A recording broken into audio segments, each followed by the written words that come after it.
There are forces in this universe that don't announce themselves, don't arrive with light, and don't give you time to understand what's happening.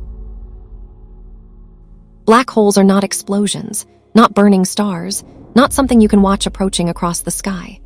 They are regions where gravity has become so extreme that nothing can escape. Not matter, not energy, not even light. For billions of years, they've remained far away, buried deep within galaxies, separated from us by distances so vast they feel irrelevant. But that safety is an illusion, because if one ever entered our solar system, the first sign wouldn't be destruction. It would be something much quieter.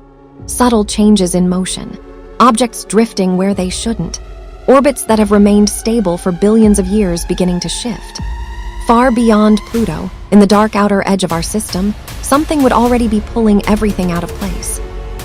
And by the time we notice the sky itself starting to distort, by the time light begins bending in ways that shouldn't be possible, it would already be too late. Black holes are not rare accidents. They are the natural end of massive stars, objects that have collapsed under their own gravity so completely that nothing can resist them anymore. Some are small, formed from dying stars, carrying the mass of multiple suns compressed into something no larger than a city. Others are far larger, sitting at the centers of galaxies, controlling the motion of billions of stars, slowly feeding on anything that drifts too close. These objects don't need to hunt.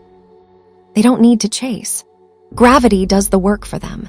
Matter falls in, energy is released, and for a brief moment, the darkest objects in the universe become the brightest, surrounded by disks of superheated material glowing with radiation powerful enough to outshine entire star systems.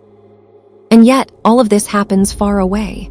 Safe distances, controlled environments, systems that formed around these objects and adapted to them over time. But our solar system was never built for this. It was built around one stable center, one source of gravity, one star. And the moment that changes, everything that depends on it begins to fail. Not instantly, but inevitably.